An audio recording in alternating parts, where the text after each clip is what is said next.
आपण पाहत आहात जनसंवाद लाईव्ह न्यूज, निपक्ष बातम्या, निस्वार्थ भूमिका. कवठेमहांकाळ पोलिसांची मोठी कामगिरी. केबल चोरी प्रकरण उघडकीस, 4 आरोपी जेरबंद. कवठेमहांकाळ पोलिसांनी केबल चोरी प्रकरणाचा यशस्वी छडा लावत 4 आरोपींना अटक केली असून त्यांच्याकडून चोरीस गेलेल्या सुमारे 1,50,000 रुपयांच्या केबल जप्त केल्या आहेत.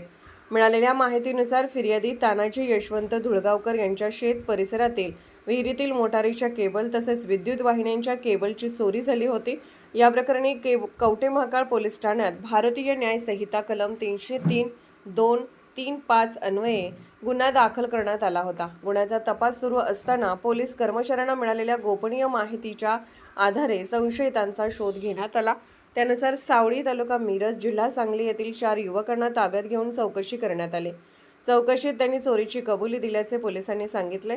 अटक करण्यात आलेल्या आरोपींमध्ये राजकुमार श्याम गोसावी वय 22, राहुल श्याम गोसावी वय 19, प्रवीण तानाजी गोसावी वय 25 आणि अरविंद तानाजी गोसावी वय 24 यांचा समावेश आहे. सर्व आरोपी हे ज्ञानगिरी वसाहत, सावळी तालुका मिरज जिल्हा सांगली येथील रहिवासी आहेत.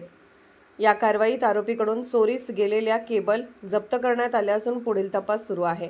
ही कारवाई पोलीस अधीक्षक तुषार दोशी, अप्पर पोलीस अधीक्षक कल्पना बारवकर आणि उपविभागीय पोलीस अधिकारी सचिन थोरबोले यांच्या मार्गदर्शनाखाली पोलीस निरीक्षक प्रवीणकुमार कांबळे यांच्या नेतृत्वाखाली पथकाने केली. कोणताही ठोस पुरावा उपलब्ध नसताना आरोपीचा शोध घेऊन गुन्हा उघडकीस आणल्याबद्दल कवठेमहांकाळ पोलिसांच्या कामगिरीचे कौतुक होत आहे.